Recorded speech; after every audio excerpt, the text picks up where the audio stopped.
देखो, एक बात है कि जिसके बेटा बहू सास ससुर की बात मानते हैं, आज्ञा का पालन करते हैं और उनसे प्रेम करते हैं, तो वो सास ससुर और वो माता पिता भाग्यशाली होते हैं, है ना, भाग्यशाली होते हैं।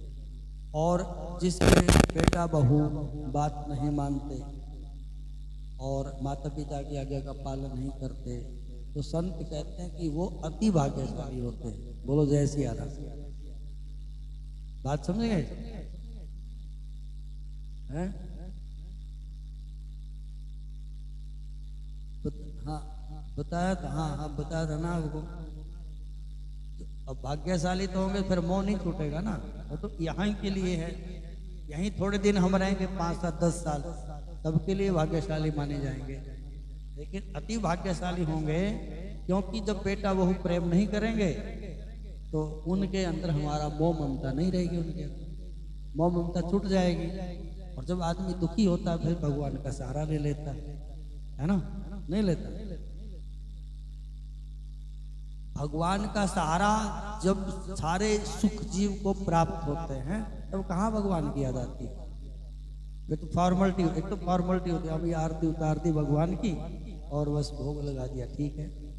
लेकिन जब दुखी होते हैं तो फिर आरती वारती थोड़ी याद रहती है, भोग लगाना थोड़ी याद रहेगा। फिर तो हृदय से भगवान की याद आएगी कि हे प्रभु ये क्या हो रहा है, आपकी माया कैसी है।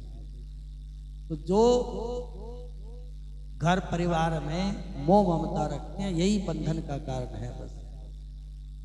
तो जो बेटा बहू में प्रेम रखते हैं या बेटा बहू माता पिता से सास ससुर से प्रेम रखते हैं वो तो भाग्यशाली हैं, और जो नहीं रखते वो अति भाग्यशाली हैं। ये समझ लेना कि भगवान ने हमारे ऊपर बड़ी कृपा की है।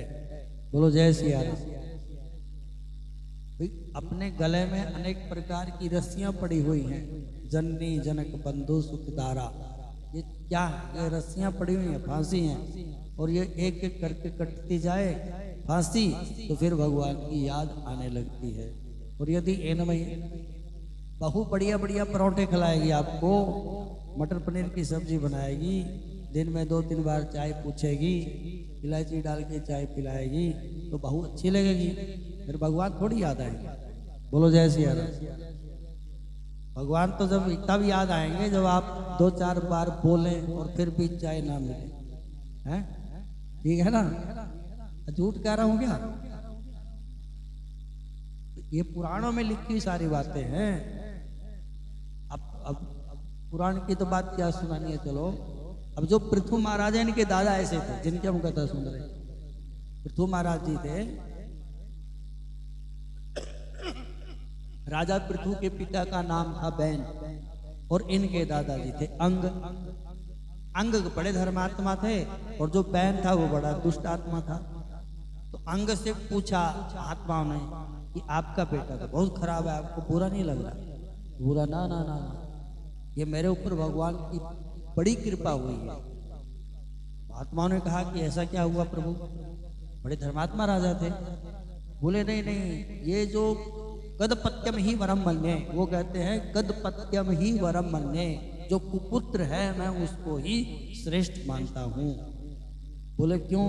क्योंकि जो कुपुत्र होता है वो माता पिता को इतना दुख देता है और उसमें माता पिता का मोह नहीं रहता, छूट जाता है। और जो अच्छा पुत्र होगा तो उसको छोड़ने में बड़ी कठिनाई होती है। ये पुराण की बात है और भागवत पुराण में यह कथा है। तो इसलिए यदि बेटा बहू या घर वाले कोई भी, बेटा बहू की बात छोड़िए, घर वाले कोई भी जब हमसे ज्यादा प्रेम करते हैं तो उनमें हमारी मोह, हमारी ममता बढ़ जाती है, भगवान से हमारा पल्ला छूट जाता है। और जब घर वाले परेशान करने लग जाते हैं तब हम भगवान की तरफ ज्यादा बढ़ते हैं। बोलो जय सिया राम। अरे विभीषण को जब बढ़िया बढ़िया परोठे और मटर पनीर मिलता था तब थोड़ी गया भगवान के पास। कब गया वो? विभीषण कब गया भगवान के पास? जब रावण ने लात मारी। मतलब जब घर वाले परेशान करते हैं ना तभी जाते हैं। एक बार की बात है, सुनो। बोलो जय सिया राम। भगवान श्री कृष्ण ने विदुर महाराज के घर में भोजन किया। सुना होगा आपने, विदुर महाराज जी के घर में भोजन किया भगवान ने। तो भगवान बड़े प्रसन्न हुए भोजन करके, और विदुर जी ने भी। अब जैसा ही भोजन रहा होगा वो, तो विदुर जी जा रहे थे भगवान को विदा करने के लिए। तो धीरे धीरे चल रहे थे, तो भगवान रथ में बैठ गए। रथ में बैठ गए तो रथ में बैठ करके भी जो ड्राइवर था सात्यकी, वो रथवान उनका, वो रथ चला रहा था भगवान का। भगवान बैठ गए और विदुर जी भी, महाराज जी जो वो डंडा सा लगा होता ना रथ के साथ, उसको पकड़े हुए, जैसे थोड़ी देर के लिए गाड़ी के साथ साथ चल पड़ते हैं, तो रथ के साथ साथ विदुर जी चलने लगे।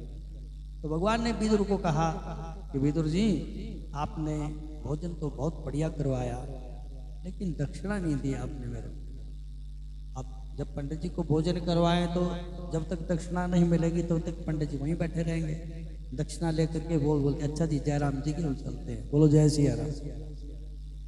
तो भगवान ने कहा कि भोजन तो करवाया आपने और दक्षिणा नहीं दी।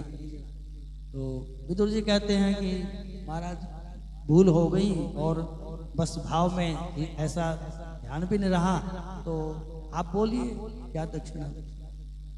तो बोले देखो ऐसा है, यदि आप मर्जी से देते दक्षिणा तो जो आप दे देते हम स्वीकार कर लेते, लेकिन अब मैंने खुद बोला है और आपने बोला कि जो मांगो तो देना पड़ेगा।